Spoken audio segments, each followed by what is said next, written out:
భాగమే. రైట్. మనతో శ్రీనివాస్ చౌదరి గారు ఉన్నారు, తెలుగుదేశం పార్టీ సీనియర్ నాయకులు. గుడ్ ఈవినింగ్ అండి శ్రీనివాస్ చౌదరి గారు. నమస్తే. నమస్తే. 5 శాఖల అధికారులతో కలిపి మల్టీ డిసిప్లినరీ కమిటీని ఏర్పాటు చేశారు Kakinada collector. Revenue, police, civil supply, port, customs అధికారులతో ఒక టీంని ఏర్పాటు చేశారు. రేషన్ బియ్యం విషయంలో అధికారుల వైఫల్యం ఉంది, షిప్పు సీజ్ చేశాం, రేషన్ బియ్యం అక్రమణ రవాణాపై దర్యాప్తు చేస్తున్నాం, గోడౌన్ నుంచి షిప్పు వరకు బియ్యం ఎలా తరలించారో తేలుస్తామని కలెక్టర్ గారు స్వయంగా చెప్తా ఉన్నారు. అదేవిధంగా ముఖ్యమంత్రి గారు విచారణకు ఆదేశించారు. అదేవిధంగా చూస్తే పయ్యావుల కేశవ్ గారు నిన్న అంబటి పేర్ని గారు మాట్లాడిన మాటలకి వారు రెస్పాండ్ అయ్యారు. మా వియంకుడు 3 తరాల నుంచి ఆయన వ్యాపారం చేస్తూ ఉన్నాడని చెప్పేసి అయితే చెప్పారు. సో మొత్తానికి ఎవరిది ఆరోపణ, ఎవరిది నిరూపణ? బ్రహ్మనాయుడు గారు, మొదట మీకు, మన ప్రైమ్ 9 ప్రేక్షకులకి, చంద్ ప్రసాద్ గారు జనసేన నేత, అలాగే వైఎస్ఆర్సీపీ నేత రామారావు గారికి నమస్కారాలు.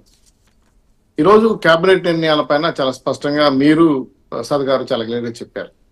అయితే వైఎస్ఆర్సీపీ నాయకులు చేసిన ఆరోపణలపైన ఇంకొంచెం క్షుణ్ణంగా వెళ్ళడం కోసం ప్రయత్నం చేస్తాను. అలాగే 6 నెలల్లో మా ప్రభుత్వం ఏ అభివృద్ధిని చేసిందో అంకెలతో సహా ముందు పెట్టడానికి ప్రయత్నం చేస్తాను. 1, కాకినాడ పోర్టు ఉభయ గోదావరి జిల్లాలకి, కృష్ణా గోదావరి, పశ్చిమ గోదావరి, ఈస్ట్ గోదావరికి చాలా దగ్గరగా ఉంటుంది. అందువల్ల ఆ ప్రాంతాల్లో బియ్యాలు బాగా అభివృద్ధి చెందుతాయి. తద్వారా 25 ఏళ్లుగా వ్యాపారస్తులు వాళ్ళ ప్రాంతాల నుంచి వేరే ప్రాంతాలకు అమ్మడానికి ప్రయత్నం చేస్తారు. అందుకే కాకినాడ పోర్టులో అత్యధికంగా బియ్యం రవాణా అవుతారు. అయితే కేవీ రావు గారు నాయకత్వం వహించేటప్పుడు నీతిగా, నిజాయితీగా ఏవైతే సరుకులు పోవాలో అవి పోతున్నాయి. ఎప్పుడైతే జగన్మోహన్ గారు అధికారంలోకి వచ్చిన తర్వాత మీరన్నట్టే మెడ మీద కత్తిపెట్టి దాదాపు 59% షేర్ అరబిందో రియల్టీస్ అంట వాళ్ళకి రాయిచ్చారు. దీని నుంచి మొదలైంది కాకినాడలో స్మగ్లింగ్ ఎలా చేయాలో చాలా ఆర్గనైజ్డ్ క్రైమ్ చేసుకుంటా జగన్మోహన్ గారు కింది స్థాయి, మండల స్థాయి నుంచి, గ్రామ పంచాయతీ స్థాయి నుంచి, నియోజకవర్గ స్థాయి నుంచి రాష్ట్రానికి గ్రీన్ ఛానల్ ద్వారా బియ్యాన్ని ఎలా ఎగుమతి చేయాలో డీటెయిల్ గా చెప్తారు. రాష్ట్రంలో 1,65,00,000 కుటుంబాలు ఉన్నాయి, 1,42,000 వైట్ కార్డులు ఉన్నాయి. మరి రాష్ట్రం పేద దేశమా, పేద రాష్ట్రం? ఇంక మీరు నిర్ణయించాలి. అయితే ఈ బియ్యం 6 రూపాయలు కొనుగోలు చేస్తారు. ఫేక్ రేషన్ కార్డులో వచ్చే బియ్యాన్ని గ్రీన్ ఛానల్ దాన్ని ఎందుకన్నానంటే 950 పైచీలకు వాహనాలు కొని 1,600 కోట్ల రూపాయలతో ఈ బియ్యాన్ని నేరుగా గ్రామ పంచాయతీ నుంచి, మండలం నుంచి నియోజకవర్గం, ఇట్లా ఒక్కొక్కరికి 1 రేటు కింద 6 రూపాయలు కొంటారు. మండల డాన్ కి 10 రూపాయలు ఇస్తారు. అలాగే నియోజకవర్గం డాన్కి 20 రూపాయలు ఇస్తారు. ఇంకా ఆ పైన చేతులు మారుతా వెళ్ళిపోతాయి. దీని గ్రీన్ ఛానల్ ని కూడా ఏర్పాటు చేస్తుంది.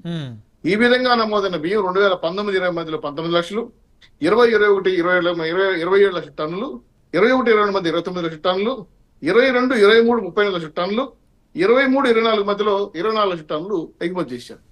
దీన్ని 28 కంపెనీలు రకరకాల లేబుల్తో, ఆకర్షణీయమైన పేర్లతో పాలిష్ చేసి ఆ కాకినాడ పోర్టు చుట్టూ అన్ని రకాల మిల్లులు ఉన్నాయి. వాళ్ళకి సౌకర్యంగా వృత్తి కాబట్టి అవి ప్యాకింగ్ యూనిట్ లో ఉంటాయి. వాళ్ళ దగ్గర నుంచి మార్ఫింగ్ చేయించి పెద్ద ఎత్తున రవాణా చేయించి షిప్ ఎక్కిస్తారు. దీన్ని Nigeria, China, south Africa, Indonesia, Kenya లాంటి దేశాల్లో అమ్ముతారు. ఎవరు? దూరంపూడి చంద్రశేఖరరావు గారు. కరెక్ట్ గా ఆ పేరు చెప్తున్నానంటే ఈయన సౌత్ ఆఫ్రికా ద్వారంపూడి చంద్రశేఖర్ రావు గారా, ద్వారంపూడి చంద్రశేఖర్ రెడ్డి గారా? ద్వారంపూడి చంద్రశేఖర్ ద్వారా నాయకత్వంలో ఈ మెషిన్ మాఫియా నడిచిందని చెప్పి వైసీపీ పెద్దలు చెప్పే మాట ఇప్పుడు వచ్చిన సమాచారం కూడా అదే. దీంతో పూర్తి స్థాయిలో ఈ 16, 26 కంపెనీలు ఉన్న వాళ్ళని కూడా ఇక్కడ చేరుతాయి, అంటే మెదాన ఏజెంట్ దగ్గర చేరుతాయి. మన పంపకాలు వేరే అండి, చెప్తాను మళ్ళా. ఇప్పుడైతే ఈ అత్యధిక బియ్యం చేరడంతో సౌత్ ఆఫ్రికా పంపించేసారు ద్వారంపూడి గారు. వాళ్ళు డబ్బులు ఇవ్వాల, కొంచెం పేద దేశం కాబట్టి ఆపారు. దాంతో ఈయనకి ఎంత షాపుగా ఉన్నాడంటే ఆంధ్రప్రదేశ్ లో కూడా సొంతం కట్టుకున్నాడు, ఇతర దేశాల్లో కూడా సొంతం గూడమ్స్ కట్టాడు. రేట్ ఇస్తే తప్ప బియ్యం రిలీజ్ చేయడు. ఇంత ఆర్గనైజ్డ్ క్రైమ్ అనమాట. దీంతో పాటు మీరు గమనించాల్సింది ఏంటంటే ఈయన కొన్న 6 రూపాయల రైసు ఇండోనేషియా, కెన్యా, చైనా లాంటి ప్రాంతాలు ఎంత అమ్ముతారో తెలిసిన 74 రూపాయలు అమ్ముతున్నారు. ఇది ఆధారాలతో నిరూపించింది. దీంతో పాటు రాష్ట్ర వ్యాప్తంగా ఇన్ని లక్షలు 1,30,00,000 టన్నులు లేకపోతే అయితే ఆశ్చర్య విషయం చెప్పనా, తెలంగాణ 20% ఆ షిప్ లో రైస్ ఉంది. రేషన్ రైస్ తెలంగాణ నుంచి వచ్చింది. సో ఈ మాఫియా ఎంత విస్తరించింది ఒక యాంగిల్. ఈ బియ్యం ఇంత పెద్ద ఎత్తున పోతా ఉంటే రైతుల బియ్యాన్ని సన్న బియ్యం అంటే ఒక బాస్మతి రైస్ తప్ప మీరు ఏమైనా ఎగుమతి చేసుకోవచ్చు. బాస్మతి రైస్ చేస్తే సీజ్ చేస్తారు కస్టమ్స్ అధికారులు. అయితే 12 నాటికల లోపల ఎవరైనా తప్పులు చేస్తే అంటే ఇంచుమించు నాకు తెలిసి ఒక 20 కిలోమీటర్లు 25 కిలోమీటర్లు ఈ లోపల చేస్తే లోకల్ గా ఉన్నటువంటి పోలీసులు సీజ్ చేయొచ్చు. 12 నాటికల నుంచి 200 నాటికల వరకు ఉంటే సీ పోర్ట్ కోస్టులు సీజ్ చేయొచ్చు. 200 నాటికలు దాటిపోతే ఐఏసీ అంటే ఇంటర్నేషనల్ కోస్ట్ గార్డ్ సీజ్ చేయాలి. ఇది చట్టం చెప్పే క్లియర్ గా కనుక్కొని చెప్తాను. సో రాష్ట్ర ప్రభుత్వానికి అధికారం సీజ్ చేసే అధికారం రాష్ట్ర పోలీసుకి 12 నాటికలు ఇంకా దాట్లా. సో ఈ పోర్ట్ లో 2200 ఎకరాల సీ పోర్ట్ స్థలం ఉంటే 20 మంది పోలీసులు. ఇది నాకు అర్థం కాలేదు. అంటే మీరు బియ్యం ఎక్స్పోర్ట్ చేస్తున్నారా, మారణాయుధాలు ఎక్స్పోర్ట్ చేస్తున్నారా, డ్రగ్స్ ఎక్స్పోర్ట్ చేస్తున్నారా, బంగా ఎక్స్పోర్ట్ చేస్తున్నారా? ఇదే విధంగా గతంలో కసబ్ ఎక్కడి నుంచి వచ్చాడు? ఆ తాజ్ హోటల్ కూర్చోడానికి షిప్ లో వచ్చాడు, చిన్న షిప్ లో. ఇప్పుడు ఇంతమంది పోలీసులు ఇక్కడ ఉంటే విదేశాల నుంచి దుర్మార్గులు వచ్చే అవకాశం ఉంది కదా సెక్యూరిటీ లేకుండా. మరి వాళ్ళకి ఏమైనా మీరు అడ్డాగా మార్చుకున్నారు జగన్మోహన్ గారు? ప్రస్తుత సమాజం జగన్మోహన్ గారే, ఎందుకంటే ఆయన న్యాయంలో చేసిన ఇవన్నీ. అందుకే ఇప్పుడు ఈ కూటమి ప్రభుత్వం ఒక ఐపీఎస్ క్యాడర్ అధికారిని స్పెషల్ సెక్యూరిటీ ఆఫీసర్ గా నియమించారు. ఇప్పుడు నియమించారు, సిస్టమ్ వేస్తున్నారు, సబ్ పోలీస్ వేస్తున్నారు. అయితే ఇక్కడ ఒక లాజిక్ ఉందండి బ్రహ్మనాయుడు గారు. ఇన్ని రోజులు రవాణా జరుగుతుంటే ఎట్ట పట్టుకోలేదా? 6 నెలలు జరిగింది. ఇది మా ఐసీపీ చెప్పారు. అంటే ఇప్పుడు మీరు అడిగితే వారు ఏమంటారు, అంటే అసలు అక్రమ రవాణా జరగలేదు కాబట్టి మా మంత్రులు ఎవరు తనిఖీలు చేయలేదు అని అనొచ్చు. మరి అక్రమాలకే అడ్డా వాళ్ళు. ఈ 6 నెలలు ఎక్కడ జరగలేదు. ఈ 6 నెలలు దాపెట్టిన గోడవలో బియ్యం అంతా ఎక్స్పోర్ట్ చేస్తున్నాం, భారీగా కలెక్ట్ చేసేవాడు. చెప్పాను కదా, ఏ రేటు ప్రకారం వస్తున్నా కూడా కింద నుంచి మండల డాను, పంచాయతీ డాను, రాష్ట్ర డాను, అదేవిధంగా ఇంటర్నేషనల్ డాన్స్ ఉంటారు. వీళ్ళు పంపకాలు జరుగుతాయి ఈ రేట్ల ప్రకారం. సో ఈ విధంగా 9,500 వాహనాలు గ్రీన్ ఛానల్ కింద కొని, దానికి పేరు ఏంటంటే రేషన్ షాప్ లో నుంచి రేషన్ బియ్యాన్ని నేరుగా కాడదారికి సప్లై చేస్తానని చెప్పి నెపం. సప్లై చేసింది లేదు, పాడలేదు. ఎందుకు వాడుకున్నారు వాళ్ళు? ఈ విధంగా వాడి ఇంటర్నేషనల్ లెవెల్లో బియ్యాన్ని, రాష్ట్ర బియ్యాన్ని, పేదవాడి ఇంట్లో అన్నంలో ఆకలికి అన్నం కావాల్సిన బియ్యాన్ని దేశ విదేశాలకు తీసుకెళ్లి అమ్ముకున్నారు. వేల కోట్ల రూపాయలు, 48,000 కోట్ల రూపాయల పైచులకు అవినీతి అక్రమాలు జరిగాయని చెప్పి దీనికి జరుగుతోంది. ఇది ఓన్లీ బియ్యమే, మరి అక్రమాలు ఇంకేం జరుగుండొచ్చు? దాని మీద విచారణ జరగాలి కదా. ఇప్పుడు బియ్యమే జరిగినాయా, లేకపోతే గంజాయి జరిగిందా, లేకపోతే వెపన్స్ జరిగినాయా, అసలు ఏం జరిగింది అనేది ప్రమాదం వచ్చే విధంగా సెక్యూరిటీ ఉంటే దేశానికి ప్రమాదం కదా. 20 మంది పోలీసులు 2,200 ఎకరాల తాకిన షిప్ పోర్ట్ లో కేవీ రావు గారిని గొంతు మీద కట్టిపెట్టి అదేమేం చేసి మొత్తం వాటర్ రాసుకుంటే ఇదొక పార్టీ అయితే, గత 6 నెలల్లో మా కూటమి ప్రభుత్వం మీరు 5 ఏళ్లలో ఆర్థిక విమర్శనం చేయకుండా, వ్యవస్థలు నాశనం చేయకుండా రాష్ట్రాన్ని దివాళా తీపిచ్చేశారు. 30 ఏళ్ళు వెళ్ళిపోయాం. ఇప్పుడు రాష్ట్ర ప్రభుత్వం అనుమతి జగన్ రెడ్డి పోతే అమరావతి 15,000 కోట్ల రూపాయలు కేటాయించి మొత్తం గ్రీన్ క్లీన్ చేసుకుంటా డబ్బులు డెవలప్మెంట్ డిపార్ట్మెంట్ చేసుకుని టెండర్లు ఇచ్చారు. 15,000 కోట్ల రూపాయలు కేంద్ర ప్రభుత్వం అలికేట్ చేసి తెలుసుకోండి. పోలవరానికి 12,000 కోట్లు వచ్చింది. టెండర్లు పిలిచారు, టెండర్లు ఇస్తున్నారు. వర్షాలు తగ్గిన వెంటనే పనులు ఎత్తుకుంటున్నారు. ఈ గత ఇన్నేళ్ళు హైదరాబాద్ ఇస్తారు, అమరావతి నుంచి ఢిల్లీకి వెళ్ళారు కదా, ₹1 అలా ఇచ్చినప్పుడు కూడా బటన్ నొక్కుంటా కూర్చున్నారు. రైల్వే జోను 50 ఎకరాలు కేటాయించి 11 అంతస్తుల బిల్డింగ్ ప్లానింగ్ ఏది వరకు జరుగుతుంది రైల్వే జోన్ ఆంధ్ర రాష్ట్రాన్ని. అలాగే విశాఖపట్నం ఉక్కు ఫ్యాక్టరీని ప్రైవేటీకరణ కానికుండా సాక్షాత్తు కేంద్ర మంత్రి వచ్చి ప్రకటించాడు, ఎక్స్పెక్ట్ చేయటం లేదు శ్రీనివాసమూర్తి గారు. గుర్తు చేసుకోండి. గుంతల రోడ్లు 5 ఏళ్లుగా వాళ్ళ మొఖాలు దొరకకుండా ఉంటే ఈరోజు హేమమాలిని బొగ్గల్లాగా నున్నగా పైచీలకు 20,000 పైచీలు కోట్లు ఖర్చు పెట్టి ప్రతి రోడ్డు సంక్రాంతికి అంతా ఇంటికి వేపిస్తున్నాం. చూడండి, పోయి అడవి ఫోటోలు తీయండి. అలాగే గంజాయి 1,000 కోట్ల రూపాయలు వ్యాపారం చేసి ఎక్కడి నుంచో బయలుదేరి విదేశాలు చెప్తా ఉంటే మొత్తం డ్రోన్ల వ్యవస్థను పెట్టి ధ్వంసం చేస్తున్నాం. ఎక్కడెక్కడ ఉక్కుపాలు తొక్కేస్తున్నాం. ఈగలనే ఆర్గనైజ్ ద్వారా, పోలీస్ వ్యవస్థ ద్వారా నీచంగా చేస్తున్న తప్పుడు వ్యాపారాన్ని కట్టడి చేస్తున్నాం. టాటా గ్రూప్స్ 60,000 కోట్ల పెట్టుబడులు తీసుకొస్తున్నారు. రిలయన్స్ గ్రూప్స్ వెళ్ళిపోయింది, మళ్ళీ తిరిగి వస్తా ఉంది. అదానీ గ్రూప్స్ కూడా వస్తున్నారు. 1,40,000 కోట్ల రూపాయలు అన్ని రకాల పెట్టుబడుల ద్వారా వచ్చాయి. చెత్త పన్ను, మీరేసి చెత్త పన్ను మొదటి తీసేసాం. అర్చకులకు 10,000 రూపాయలు జీతం పెంచాం 5,000 రూపాయలు. న్యాయ బ్రాహ్మణులకు 25,000 పెంచాం 5,000 నుండి. దుప్పతిప్ప నైవేద్యానికి 10,000 రూపాయలు ఇస్తున్నాం 10,000 నుంచి.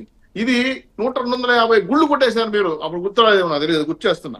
వేద పాఠశాల చదువుతున్న బ్రాహ్మణులకు 3,000 రూపాయలు నిరుద్యోగ గుర్తిస్తున్నాం. చేనేత కార్మికులు జీఎస్టీ తీసేసి భరిస్తే మేమే ఆంధ్ర రాష్ట్రం భరిస్తామని చెప్పి జీఎస్టీ ఇస్తున్నాం. ఇది కాకుండా ఓరుగల్ ఇందిరా పార్క్ డెవలప్ చేస్తుంది.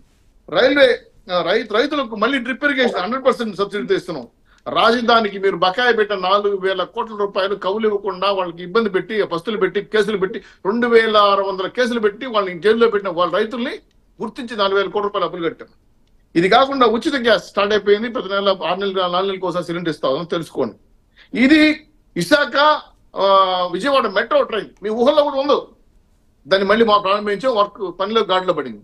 మీ జగన్మోహన్ రెడ్డి లాగా విగ్రహాలకు వైఎస్ఆర్ విగ్రహాలు 35 కోట్లు, జగన్ ఇంటికి 10 కోట్లు, పెన్షన్కి 13 లక్షలు, రోడ్లకు 5 కోట్లు, ఎలిఫాడ్కి 1 కోటి రూపాయలు, సీసీ కెమెరాలకు 3 కోట్లు, ఫర్నిచర్కి 10 కోట్లు, ప్యాలెస్ కి 550 కోట్లు, అదేవిధంగా ఏమంటుందండి సెక్యూరిటీ కోసం 950 కోట్లు పై చెరుకు, టోటల్ గా 1000 కోట్ల రూపాయలు దుబాలు చేసి వ్యాపారం చేసుకోలేదు మీ సొంతాని కోసం. రైట్. నాకు ఇంకో ఒక డౌట్ ఉంది, అడగనా శ్రీనివాస్ చౌదరి గారు? చెప్పండి సార్. ఈ నెల 1వ తారీఖే జీతాలు ఇచ్చారా మీ ప్రభుత్వం?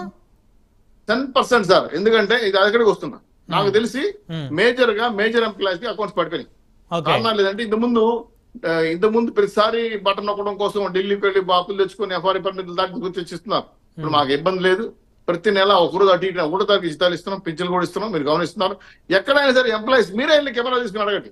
ఇది ఒకటే, మేము ఏవైతే ఆ సూపర్ 6 హామీలు కట్టబడి ఉన్నామో, ఏవైతే అభివృద్ధి సంక్షేమాన్ని కట్టుబడి ఉన్నామో, మాకు 164 సీట్లు ఇచ్చిన దానికి మేము మీలాగా అహంకారాన్ని వెళ్ళిపోయి నా ఇంటికి కూడా పెగలమన్నట్లా రాష్ట్ర ప్రజలకి ఒళ్ళు దగ్గర పెట్టుకొని పరిపాలన చేస్తున్నాం. పవన్ కళ్యాణ్ గారు కానీ, జగన్మోహన్ రెడ్డి గారికి గుర్తు చేసుకోండి. అదే మన చంద్రబాబు నాయుడు గారు కానీ, లోకేష్ గారు కానీ, పొందేశ్వర గారు చాలా బాధ్యతంగా గమనించండి. సోషల్ మీడియాలో చిన్న పోస్ట్ వస్తే అమ్మాయి చెప్పిందంటే తిరుపతిలో 24 గంటలు పట్టుకున్నాం. అదే విధంగా ఒక అమ్మాయి చచ్చిపోతానని బెంగళూరు నుంచి వచ్చి చచ్చిపోతానంటే 2 గంటలు పట్టుకున్నామని కాపాడాం. గతంలో మహిళలు దిక్కే లేదే. జగన్మోహన్ ఇంటి పక్కన చంపేస్తే అమర్నాథ్ గౌడ్ని పెట్రోల్ బంక్ కాల్ చేస్తే కేసు లేదు. వాళ్ళ అమ్మని వాళ్ళ అక్కని రేపు చేసి చంపేస్తే పట్టుకుని నాదులు లేడు. దాదాపు 30,000 మంది పైచి ఇక్కడ నుంచి మానవ రమణ పడుచుకున్న సంఘటన గత ప్రభుత్వం లేదు. కాబట్టి జగన్మోహన్ గారు మీలాగా దోపిడీకి రాజ్యాన్ని నడపలేదు. అభివృద్ధిని సంక్షేమం చేస్తున్నాము, ఉద్యోగ ఉపాధి అవకాశాలు కల్పిస్తున్నాము. మా ప్రభుత్వం ఈ రోజు కేబినెట్ తీర్మానం చేసే విషయాలను కూడా చాలా స్పష్టంగా చెప్పారు. అందులో కలగకుండా వేరే విషయం చెప్తున్నాం. కాబట్టి ఇంకైనా మీరు మీ పార్టీని కాపాడుకోండి. మీ పార్టీ ఇప్పటికే పలాగల పాలైపోయింది. 29 బేగాలు వేస్తారు. అన్ని ఆఫీసులు ఇప్పటికే క్లోజ్ చేసి హోటల్ గా రిసార్ట్స్ గా మార్చుకున్నారు. అన్ని జిల్లాల్లో కేంద్ర పార్టీ ఉంటుందా? మీ నాయకుడు ఉన్నారు, మళ్ళీ ఎన్ఆర్ఐ లేదన్నారు కదా. ఇప్పుడు జగన్మోహన్ గారు ఎలంకాలో ఉన్న విషయాన్ని గుర్తు చేసుకోండి. ఈ మధ్య కాలంలో జగన్మోహన్ గారు ఆంధ్రాలో ఉండట్లేదు. పెయింగ్ గెస్ట్ లాగా సీజనల్ టూరిస్ట్ లాగా వచ్చిపోతారు ఆంధ్రాకి. ఇటువంటి వ్యక్తి తల్లి, చెల్లి, కుటుంబ సభ్యులు, పార్టీ నాయకులు, కార్యకర్తలు, మాజీ మంత్రులు, ఎమ్మెల్యేలు దూరం వెళ్ళిపోయిన విషయాన్ని గమనించి ఒంటరివాడు అయిపోయాడు, సైకలాజికల్ ఇబ్బంది పడుతున్నాడు. ఆ విషయాన్ని గుర్తించి మీరు మీ నాయకుడిని కాపాడుకోండి కానీ మీ పార్టీ కాపాడుకోండి కానీ రైట్. శ్రీనివాస్ చౌదరి గారు మళ్ళీ వస్తాను.